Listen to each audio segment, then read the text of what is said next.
ओम शांति। 13 अगस्त 2023 के अव्यक्त महावाक्य। पहले सुनते हैं मुरली के मुख्य पॉइंट्स। बाप दादा ने कहा, दुनिया में पर्सनालिटी तो अनेक प्रकार की गाई जाती है, लेकिन सबसे श्रेष्ठ है तुम्हारी प्योरिटी की पर्सनालिटी। जितना जितना जो प्योर है, उतनी उनकी पर्सनालिटी न सिर्फ दिखाई देती है बल्कि अनुभव भी होती है। सारे कल्प में चक्कर लगाओ तो आप जैसी पर्सनालिटी कोई की भी नहीं है। अनादि काल में अर्थात परम धाम में भी आप विशेष आत्माओं की पर्सनालिटी सबसे ऊंची है। ऐसे ही आदि काल और मध्य काल में भी आप आत्माओं की प्योरिटी की विशेषता सबसे श्रेष्ठ रही। तो क्या आपको अपनी रूहानी पर्सनालिटी का इतना नशा रहता है? अगर बुद्धि में यह सब इमर्ज रूप में रहता अर्थात स्मृति में रहता है, तो यह स्मृति ही समर्थी का आधार है, और जहाँ समर्थी है वहाँ माया आ नहीं सकती। फिर बाबा ने कहा, अब माया को सदा के लिए भगाना है। यह अंतिम समय है और समय समाप्त होने से पहले ही बहुत काल का मायाजीत बनने का अभ्यास चाहिए। मायाजीत बनने का सहज साधन है अपनी रूहानी पर्सनैलिटी को स्मृति स्वरूप में रखो। वैसे भी जो ऊंची पर्सनैलिटी वाले होते हैं, उनकी आंखें कहीं भी किसी भी चीज में डूब नहीं सकती। और लास्ट में बाबा ने कहा, प्योरिटी भी सिर्फ ब्रह्मचर्य व्रत नहीं, लेकिन पवित्रता की निशानी है, स्वच्छता और सत्यता। अगर सारे दिन में चाहे बोलने में, चलने में या सेवा करने की विधि में जरा भी अंतर रह गया, तो वह भी स्वच्छता अर्थात पवित्रता नहीं है। व्यर्थ संकल्प भी अपवित्रता ही है। और अब सुनते हैं महावाक्यों को विस्तार से। मुरली का सार। प्योरिटी की रूहानी पर्सनालिटी के स्मृति स्वरूप द्वारा मायाजीत बनो। आज स्नेह के सागर बाप दादा चारों ओर के सर्व स्नेही बच्चों को देख रहे हैं। हर एक स्नेही बच्चों के मूरत में रूहानी पर्सनालिटी की झलक देख रहे हैं। बाहर के रूप में तो साधारण पर्सनालिटी वाले हैं, लेकिन रूहानी पर्सनालिटी में सबसे नंबर 1 है। दुनिया में अनेक प्रकार की पर्सनालिटीज गाई जाती हैं। शरीर की भी पर्सनालिटी, कोई विशेषता की भी पर्सनालिटी, और कोई विशेष पोजीशन की भी पर्सनालिटी। लेकिन आप सबके चेहरे पर, चलन में कौन सी पर्सनालिटी है? प्योरिटी की पर्सनालिटी। प्योरिटी ही पर्सनालिटी है। जितना जितना जो प्योर हैं, उतनी उनकी पर्सनालिटी न सिर्फ दिखाई देती है, लेकिन अनुभव होती है। सभी अपने रूहानी पर्सनालिटी को अनुभव करते हो। आप जैसी पर्सनालिटी सतयुग से अब तक कोई की है? सारे कल्प में चक्र लगाओ तो आप जैसी पर्सनालिटी है? नहीं है ना? तो आपको अपने रूहानी पर्सनालिटी का नशा है। अनादि काल में तो परम धाम में भी आप विशेष आत्माओं की पर्सनालिटी सबसे ऊंची है। चाहे आत्माएं सब चमकती हुई ज्योति हैं, लेकिन आप रूहानी पर्सनालिटी वाली आत्माओं की चमक अन्य सब आत्माओं से न्यारी और प्यारी है। अपने अनादि काल की पर्सनालिटी को स्मृति में लाओ। आई स्मृति में? देख रहे हो बाप दादा के साथ साथ कैसे रूहानी पर्सनालिटी में दिखाई दे रहे हैं? अपने आप को देख सकते हो? तो चले जाओ अनादि काल में। कितने टाइम में जा सकते हो?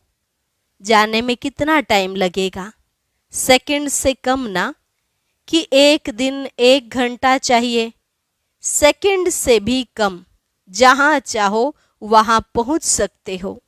तो अनादि काल की अपनी पर्सनालिटी देख ली। सभी अनादि काल से आदि काल में आ जाओ।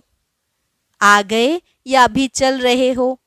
पहुंच गए तो अनादि काल से आदि काल में अपनी रूहानी पर्सनैलिटी देखो, कितनी श्रेष्ठ पर्सनैलिटी है। तन की भी तो मन की भी तो धन की भी और संबंध की भी, सब प्रकार की पर्सनैलिटी कितनी श्रेष्ठ है। तो आदि काल की पर्सनैलिटी देख रहे हो, कितने सुंदर लगते हो, कितने सजे हुए, कितने सुख शांति प्रेम आनंद स्वरूप हो।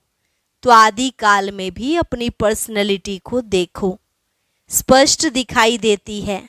वह 5000 वर्ष हो गए तो थोड़ा स्पष्ट नहीं है, सभी को स्पष्ट है, होशियार हो सभी। तो आदि काल भी अपना देख लिया, अभी आओ मध्य काल में। तो मध्य काल में भी आपकी पर्सनैलिटी क्या रही? आपके जड़ चित्र कितने विधि पूर्वक पूजे और गाए जाते हैं। चाहे कितने भी धर्मात्मा महात्मा नेताएं पर्सनैलिटीज वाले गाए जाते हैं, लेकिन आपके जड़ चित्रों की पर्सनैलिटी के आगे उनकी पर्सनैलिटी कुछ भी नहीं है। जैसे आप सबकी पूजा होती है, वैसे कोई महात्मा या नेता की धर्मात्मा की विधि पूर्वक पूजा होती है? कभी देखी है? आपके जड़ चित्रों जैसे श्रृंगार किसका होता है? तो मध्य काल में भी आप आत्माओं के प्योरिटी की पर्सनैलिटी की विशेषता कितनी श्रेष्ठ है। अपना चित्र देखा? आपकी पूजा होती है कि नहीं? सिर्फ बड़े बड़ों की होती है, हमारी नहीं। डबल विदेशियों के मंदिर हैं, देखा है? उसमें आपका चित्र है कि सुना है तो कहते हो कि हाँ होंगे, स्मृति में है। तो मध्य काल भी आपका अति श्रेष्ठ है। और अब लास्ट जन्म में जो मरजीवा ब्राह्मण जन्म है, उसकी पर्सनैलिटी देखो कितनी बड़ी है, गायन कितना है।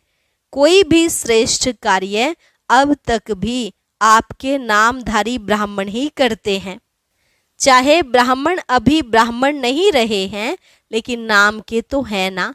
आपके नाम से आपकी पर्सनैलिटी के कारण वो भी श्रेष्ठ गाए जाते हैं।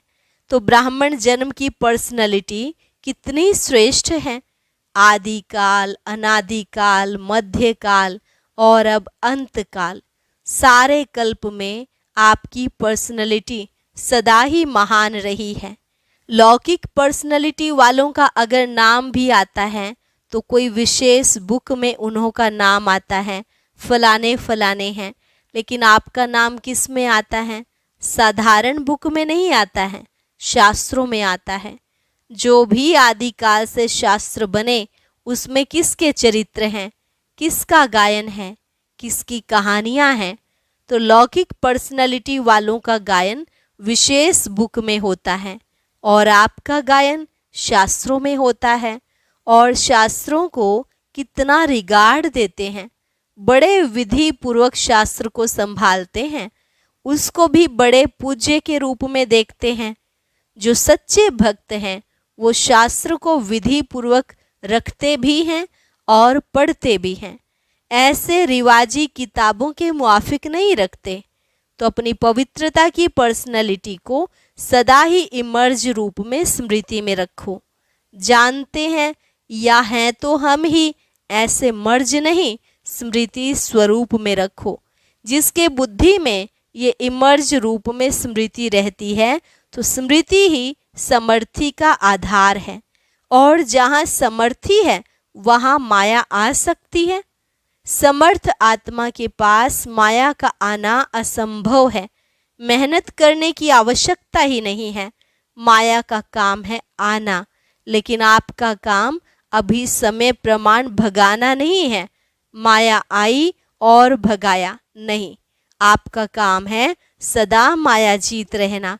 तो माया जीत हो, वह माया को बार बार भगाने वाले हो। अभी भगाना पड़ता है, थोड़ा थोड़ा वो दर्शन देने के लिए आ जाती है, नहीं ना। डबल फॉरेनर्स ने माया को सदा के लिए भगा दिया या भगाते ही रहते हैं? क्या हाल है? माया सदा के लिए भाग गई? अभी नहीं आएगी ना। कि थोड़ा थोड़ा आए, कोई हर्जा नहीं। फिर भी आधा कल्प की दोस्ती है, फ्रेंड है ना, उसको ऐसे ही छोड़ देंगे? आवे ही नहीं।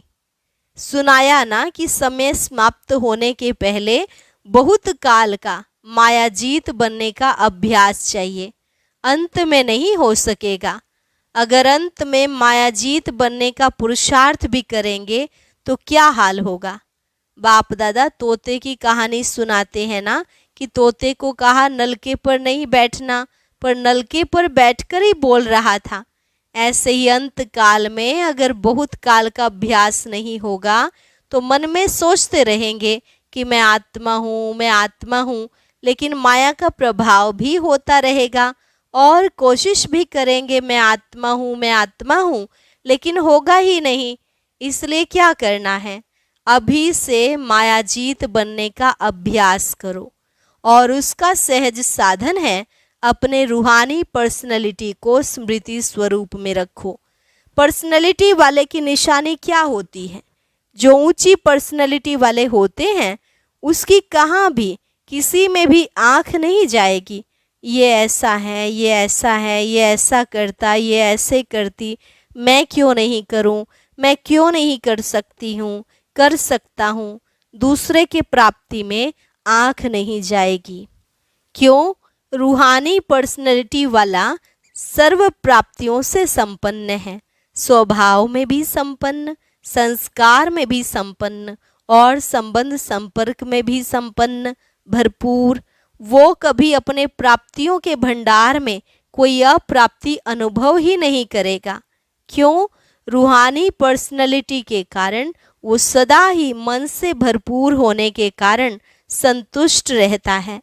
आंख दूसरे की प्राप्ति में तब होती है जब अपने में अप्राप्ति अनुभव करते हो। तो कोई अप्राप्ति है क्या? गीत क्या गाते हो? अप्राप्त नहीं कोई वस्तु ब्राह्मणों के खजाने में। ये गीत मुख से नहीं मन से गाते हो ना? जो गाते हैं वो हाथ उठाओ। अच्छा, डबल विदेशी भी गीत गाते हो? अच्छा, बाप दादा आज चारों ओर के बच्चों की प्योरिटी की पर्सनैलिटी चेक कर रहे थे। प्योरिटी की परिभाषा को भी अच्छी तरह से जानते हो। प्योरिटी सिर्फ ब्रह्मचर्य व्रत नहीं, ब्रह्मचर्य व्रत में तो आजकल के सरकमस्टांस अनुसार कई अज्ञानी भी रहते हैं, ज्ञान से नहीं लेकिन हालातों को देखकर। कई भक्त भी रहते, वो कोई बड़ी बात नहीं है, लेकिन प्योरिटी को सारे दिन में चेक करो। पवित्रता की निशानी है स्वच्छता, सत्यता।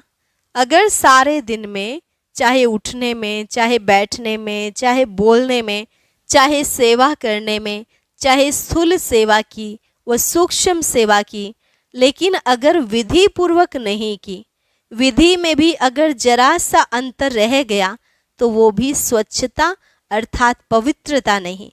व्यर्थ संकल्प भी अपवित्रता है। क्यों?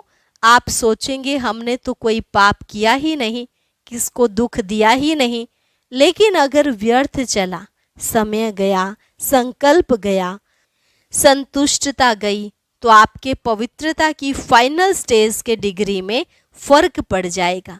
16 कला नहीं बन सकेंगे, 15 कला, 14 कला, 15.5 कला नंबरवार हो जाएगा। तो अपवित्रता सिर्फ किसको दुख देना या पाप कर्म करना नहीं है, लेकिन स्वयं में सत्यता, स्वच्छता विधि पूर्वक अगर अनुभव करते हो तो पवित्र हो।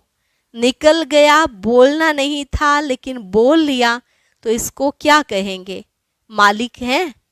इसलिए अमृत वेले से लेकर रात तक अपने संकल्प, बोल, कर्म, सेवा सबको चेक करो। मोटे रूप से नहीं चेक करो। अगर मोटे रूप से चेक करेंगे तो देखो चंद्रवंशी को मोटी निशानी तीर कमान दिया है और सूर्यवंशी को कितनी छोटी सी मुरली दे दी है। मुरली कितनी हल्की है और तीर कमान कितना मेहनत का है। पहले तो निशाना लगाते रहो, दूसरा बोझ उठाते रहो, और मुरली देखो, नाचो, गाओ, हंसो, खेलो। तो इसलिए मोटे मोटे रूप से ना पुरुषार्थ का रखो, न चेकिंग का रखो। अभी महीन बुद्धि बनो, क्योंकि समय समाप्त अचानक होना है, बताकर नहीं होना है। बाप दादा ने तो पहले ही कह दिया है कि कोई उलझना नहीं देना। बाबा आपने बताया क्यों नहीं? बाप कभी भी टाइम कॉन्शियस नहीं बनाएगा। अभी पूरा डायमंड बनना है ना, ये वायदा किया है ना। डायमंड जुबली मनानी है या डायमंड बनना है, क्या करना है? बनना भी है और मनाना भी है, दोनों साथ साथ करना है। तो बाप दादा अगले वर्ष में चेक करेंगे, वायदा निभाया या सिर्फ मुख मीठा किया। तो कौन हो, सिर्फ बोलने वाले हो या निभाने वाले हो? अच्छा देखो, टीवी में आप सबका फोटो आ रहा है, फिर बदल नहीं जाना, मैं था ही नहीं, मैंने नहीं कहा था। बनना तो अच्छा है ना, तो जो अच्छी बात है उसको जल्दी करना चाहिए या देरी से? जल्दी करना चाहिए ना। सेकंड में एवर रेडी बन सकते हो, सेकंड में अशरीरी बन सकते हो कि युद्ध करनी पड़ेगी कि मैं नहीं, मैं शरीर नहीं हूँ, मैं शरीर नहीं हूँ। ऐसे तो नहीं ना। सोचा और हुआ, सोचना और सिद्ध होना। बाप दादा ने कुछ मिनटों तक ड्रिल कराई, अच्छा लगता है ना। तो सारे दिन में बीच बीच में ये अभ्यास करो। कितने भी बिजी हो, लेकिन बीच बीच में एक सेकंड भी अशरीरी होने का अभ्यास अवश्य करो। इसके लिए कोई नहीं कह सकता कि मैं बिजी हूँ। एक सेकंड निकालना ही है, अभ्यास करना ही है। अगर किसी से बातें भी कर रहे हो, किसके साथ कार्य कर रहे हो, तो उन्हों को भी एक सेकंड ये ड्रिल कराओ। क्योंकि समय प्रमाण, ये अशरीरीपन का अनुभव, यह अभ्यास जिसको ज़्यादा होगा वो नंबर आगे ले लेगा। क्योंकि सुनाया कि समय समाप्त अचानक होना है। अशरीरी होने का अभ्यास होगा तो फौरन ही समय की समाप्ति का वाइब्रेशन आएगा। इसलिए अभी से अभ्यास बढ़ाओ। ऐसे नहीं अगले साल में डायमंड जुबली है तो अब नहीं करना है, पीछे करना है। जितना बहुत काल ऐड करेंगे उतना राज्य भाग्य की प्राप्ति में भी नंबर आगे लेंगे। अगर बीच बीच में यह अभ्यास करेंगे तो स्वतः ही शक्तिशाली स्थिति सहज अनुभव करेंगे। ये छोटी छोटी बातों में जो पुरुषार्थ करना पड़ता है वो सब सहज समाप्त हो जाएगा। अच्छा, सभी खुश राजी हैं ही या पूछना पड़ेगा? माताएं खुश हो? बहुत अच्छा। देखो कहाँ कहाँ से मेले में पहुँच गए हो। अच्छा चांस मिला ना, नहीं तो डेट का इंतज़ार करते रहते हैं, हमारा नंबर कब आएगा, हमारा नंबर कब आएगा। अभी तो खुला निमंत्रण था ना। सब ठीक अच्छी तरह से रह रहे हो, बेहद अनुभव हो रहा है ना कि थोड़ी थोड़ी तकलीफ है। बुजुर्ग माताओं को तकलीफ नहीं हुई है। लाइन में लगो तभी खाना मिलेगा, लाइन में लगने में थकावट नहीं होती, मज़ा आता है। इतना बड़ा परिवार कब मिलेगा? तो परिवार को देखकर हर्षित होते हुए ना। भक्ति मार्ग के मेले से तो अच्छा मेला है ना। और 2 दिन बढ़ा दे कि बस का खर्चा होगा, घर नहीं याद आएगा, नौकरी नहीं याद आएगी। ये भी कुछ नवीनता होनी चाहिए ना। तो ये मेला भी एक नवीनता हुई, नवीनता का अनुभव कर लिया। अभी फिर पुरानी बातें थोड़ी ही होंगी, नई बातें होंगी ना। नई बात पसंद आती है या पुरानी? नई बात अच्छी लगती है ना। अच्छा, चारों ओर के सर्व रूहानी प्योरिटी की पर्सनैलिटी वाले विशेष आत्माओं को सदा आदि से अंत तक पर्सनैलिटी की झलक दिखाने वाली श्रेष्ठ आत्माएं सदा पवित्रता, स्वच्छता, सत्यता के शक्ति से स्व को और विश्व को परिवर्तन करने वाले विश्व परिवर्तक आत्माएं सदा निमित्त भाव से सेवाधारी बन प्रत्यक्ष फल अनुभव करने वाले अनुभवी आत्माओं को बाप दादा का याद प्यार और नमस्ते। रूहानी बच्चों की रूहानी बाप दादा को नमस्ते नमस्ते, गुड मॉर्निंग। दादियों से अच्छा रहा मेला, कोई तकलीफ तो नहीं हुई ना। सबके शुभ संकल्प और उमंग उत्साह के संकल्प से सफलता है ही है। यह संगठन का संकल्प ऐसे होता है जो असफलता को मिटा देता है। जैसे किला होता है ना, तो किला कमजोर तब होता है जब एक भी ईंट हिलती है, और सब ईंटें मजबूत हैं तो किला कभी हिल नहीं सकता। विजय है तो ये भी संगठन से उमंग उत्साह और श्रेष्ठ संकल्प से सहयोग से सफलता हुई पड़ी है। अच्छा लगा और समय प्रति समय और अनुभव करते जाते हैं। पहले क्वेश्चन उठता था होगा, लेकिन जो सोचो उसमें सफलता है ही। तो सफलता मूर्त का वरदान संगठन की शक्ति को मिलता है। बाप दादा सदा गुड मॉर्निंग गुड नाइट करते हैं। अच्छा, डबल विदेश उड़ रहा है ना, अच्छा है। वरदान, स्वराज्य अधिकारी बन कर्मेंद्रियों को ऑर्डर प्रमाण चलाने वाले, अकाल तख्त सो दिल तख्त नशीन भव। स्वराज्य अधिकारी बन कर्मेंद्रियों को ऑर्डर प्रमाण चलाने वाले, अकाल तख्त सो दिल तख्त नशीन भव। मैं अकाल तख्त नशीन आत्मा हूँ, अर्थात स्वराज्य अधिकारी राजा हूँ। जैसे राजा जब तख्त पर बैठता है तो सब कर्मचारी ऑर्डर प्रमाण चलते हैं, ऐसे तख्त नशीन बनने से ये कर्मेंद्रियां स्वतः ऑर्डर पर चलती हैं। जो अकाल तख्त नशीन रहते हैं उनके लिए बाप का दिल तख्त है ही, क्योंकि आत्मा समझने से बाप ही याद आता है। फिर ना देह है, ना देह के संबंध हैं, ना पदार्थ हैं, एक बाप ही संसार है। इसलिए अकाल तख्त नशीन बाप के दिल तख्त नशीन स्वतः बनते हैं। स्लोगन, निर्णय करने, परखने और ग्रहण करने की शक्ति को धारण करना ही होली हंस बनना है। निर्णय करने, परखने और ग्रहण करने की शक्ति को धारण करना ही होली हंस बनना है। अच्छा, ओम शांति। अब सुनते हैं आज का अव्यक्त ज्ञान मोती। इसके लिए ऊपर दिए गए बॉक्स पर क्लिक करें।